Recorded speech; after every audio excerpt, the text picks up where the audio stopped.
অনেকের মনে প্রশ্ন জাগে যে আমাদের দেশের প্রধানমন্ত্রী কত টাকা বেতন পান, কিংবা একজন পার্লামেন্টের মেম্বার কত টাকা বেতন পান। সরকারি লোক, ওদের বেতন নিশ্চয়ই লাখ টাকার উপরে। এই ধরনের প্রশ্নের উত্তর আমরা এই ভিডিওতে পাবো বন্ধুরা। আজকের ভিডিওটির টাইটেলটা হচ্ছে বাংলাদেশের রাজনৈতিক নেতাদের কার বেতন কত দেখুন। তো বন্ধুরা, welcome back to the Jumo reaction channel. নতুন একটা রিঅ্যাকশন ভিডিওতে আপনাদেরকে জানাচ্ছি স্বাগতম। আজকে বন্ধুরা বাংলাদেশের সরকারের মন্ত্রী পরিষদের মন্ত্রীদের বেতনের স্কেল কত এটা জানবো, আর সাথে বাংলাদেশের প্রাইম মিনিস্টারের বেতন কত তাও জানবো। এই ভিডিওটির লিঙ্কটা আমি ডেসক্রিপশন বক্সে দিয়ে দিচ্ছি, আপনারা চাইলে ওখান থেকে এই ভিডিওটি দেখে আসতে পারেন। তো চলুন ভিডিওটি আমরা শুরু করি, লেটস গো। বাংলাদেশের সর্বোচ্চ বেতনের চাকরি কোনগুলো? এই প্রশ্ন আপনাদের সকলের মাঝে কম বেশি ঘুরপাক খায়। অবশ্যই বন্ধুরা, আজ আপনাদের জানাবো বাংলাদেশের সর্বোচ্চ পদমর্যাদাধারী ব্যক্তিবর্গদের মাসিক বেতন কত এবং তারা সরকারি কি কি সুযোগ সুবিধা পেয়ে থাকে। এ সকল কিছুই খোলাসা করব আজকের এই ভিডিওটিতে। তো বন্ধুরা, ভিডিওটিতে একটি লাইক দিয়ে শুরু থেকে শেষ পর্যন্ত দেখতে থাকুন। তো চলুন শুরু করি। রাষ্ট্রপতি মোহাম্মদ শাহাবুদ্দিন বাংলাদেশের নতুন রাষ্ট্রপতি বাংলাদেশের শপথ নিয়েছেন মোহাম্মদ শাহাবুদ্দিন। বাংলাদেশের রাষ্ট্রপতি হিসাবে মোহাম্মদ শাহাবুদ্দিন চুপ্পু বেতন হিসাবে মাসে পান 1,20,000 টাকা। সবশেষ 2016 সালে সংশোধিত আইন অনুযায়ী রাষ্ট্রপতিকে এই অঙ্কের হিসাবে টাকা না, এছাড়া কারণ একজন ও তার পরিবারের সদস্যদের খাবার, প্রাইভেট ব্যাংকের একজন ম্যানেজারের বেতনও 1 লাখ টাকার উপরে, কিংবা কোনো একজন প্রাইভেট কোম্পানির রাষ্ট্রীয় কোষাগার থেকে ম্যানেজারের বেতনও রয়েছে। রাষ্ট্রপতি ও 2-3 লাখ টাকার উপরে। কার্যালয়ের কর্মকর্তা কর্মচারী এবং অতিথিদের পানীয় ও তামাকজাত পণ্য সহ বিভিন্ন পণ্য সামগ্রী ট্যাক্স ফ্রি কিনতে পারবেন। এছাড়া রাষ্ট্রপতির সব ধরনের সফর ও সফরকালীন অবস্থানের ব্যয়ও সরকার বহন করবে। তার পরিবহনের জ্বালানি ট্যাক্সের আওতামুক্ত। রাষ্ট্রপতি ভ্রমণের ক্ষেত্রে বিমান ও নৌযানে সর্বোচ্চ সুবিধা পান।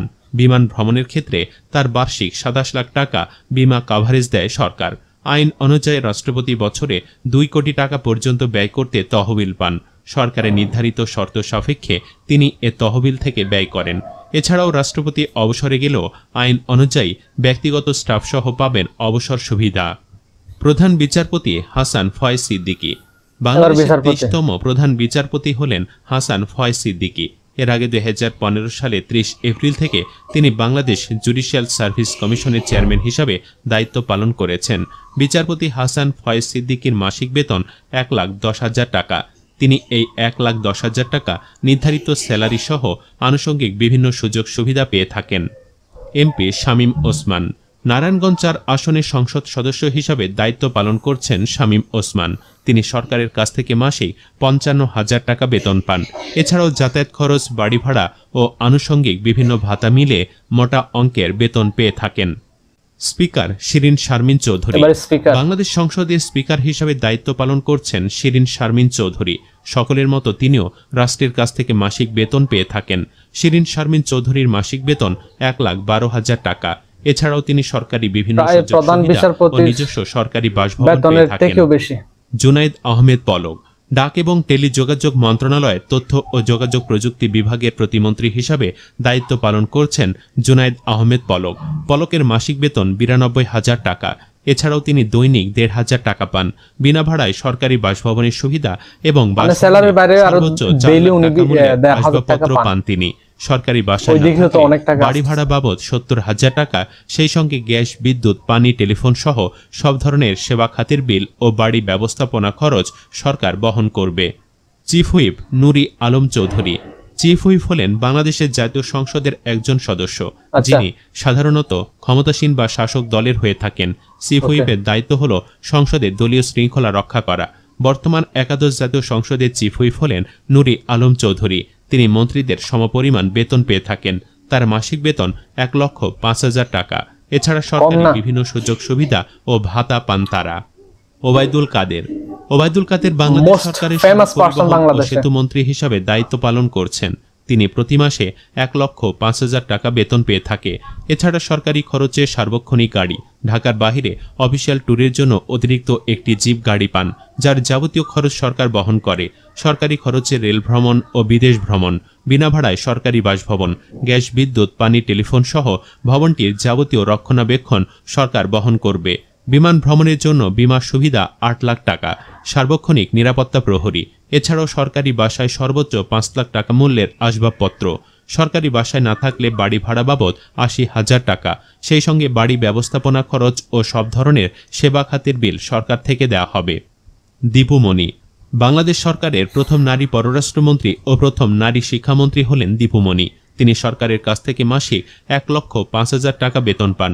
এছাড়া অন্যান্য সুযোগ সুবিধা ওবায়দুল কাদেরের ন্যায় পেয়ে থাকেন। সজীব ওয়াজেদ জয়। সজীব ওয়াজেদ জয় বর্তমানে প্রধানমন্ত্রীর তথ্য ও যোগাযোগ প্রযুক্তি উপদেষ্টা হিসাবে কর্মরত আছেন। তার মাসিক বেতন নিয়ে অনেকে অনেক মতবাদ পোষণ রয়েছে।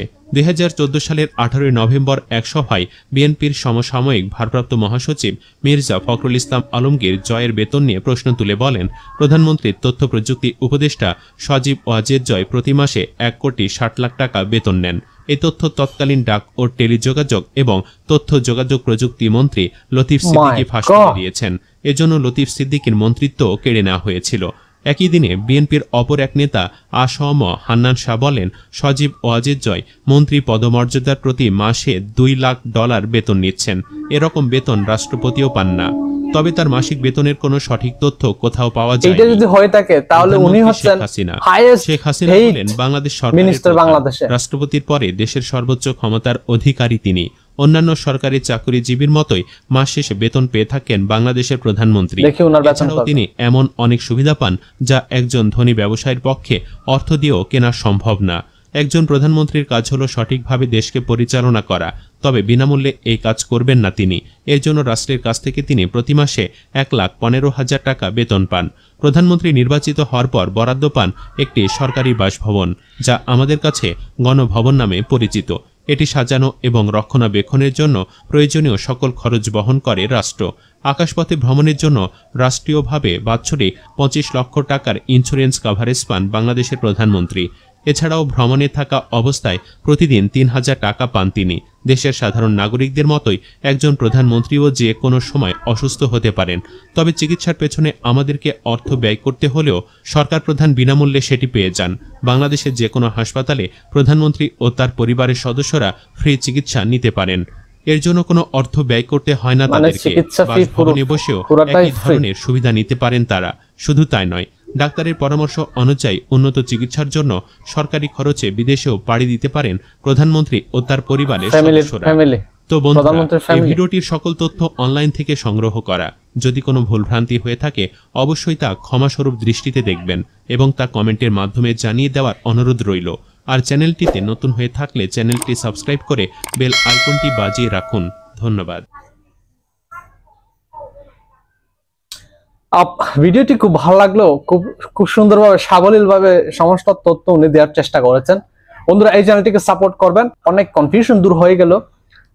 এই সরকারি মন্ত্রীদের প্রাইম মিনিস্টার বলেন, তারপর প্রেসিডেন্ট বলেন, এরপরেও বাংলাদেশের বিভিন্ন মন্ত্রণালয়ের যে হেড, যে মিনিস্টার, ওনাদের স্যালারির কথা বলেন, সবকিছুর সকল প্রশ্নের উত্তর পেয়ে গেলাম। প্রাইভেট সেক্টরে কিন্তু বেতন কম না। একজন প্রাইভেট ব্যাংকের ম্যানেজারের বেতনও আছে প্রায় লাখ টাকার উপরে। ইভেন কোনো গার্মেন্টস কোম্পানিতেও সিইও বলেন, এমডি বলেন, ওনাদের বেতনও কিন্তু প্রায় ৩-৪ লাখ টাকা কিংবা ৫-৬ লাখ টাকার উপরে থাকে সব সময়। তো সেই তুলনায় সরকারের এইসব মন্ত্রী মিনিস্টারদের বেতন কিন্তু অনেক কম।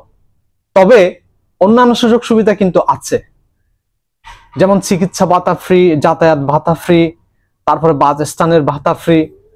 ওই দিক দিয়ে হিসাব করলে কিন্তু ওনাদের বেতনও কিন্তু কম পড়ে না। তারপরে আবার ইন্স্যুরেন্সের ব্যাপার আছে, ওনাদের ফ্যামিলির সদস্যদেরও ফ্রি ট্রিটমেন্ট দেওয়া হয়। তো সবকিছু মিলে কিন্তু ভালো সুযোগ সুবিধা পেয়ে থাকেন। এই বিষয়টা আজকে ক্লিয়ার হলো। আসলে আমার মতো অনেকেই আছে যারা আসলে এই ডিটেলস গুলো খুব শুনতে আগ্রহী কিংবা জানতে আগ্রহী। তো এই ভিডিওর মাধ্যমে একটু হইলেও জানতে পারলাম। তো ভিডিওটি কেমন লেগেছে প্লিজ কমেন্ট সেকশনে জানাবেন। আর ওনাদের বেতন ভাতার ব্যাপারে যদি কোনো কমেন্টস করা থাকে তাও কমেন্ট সেকশনে জানাবেন। যদি ভালো লাগে থাকে একটা লাইক কমেন্ট, চ্যানেলটি সাবস্ক্রাইব করে পাশে থাকবেন আর ভিডিওটি শেয়ার করে অন্যদেরকে দেখার সুযোগ করে দেবেন। তো আজকে এ পর্যন্ত, দেখা হবে নতুন কোনো একটা ভিডিওতে। আপনারা সকলেই ভালো থাকবেন। সবাইকে অসংখ্য ধন্যবাদ। See you.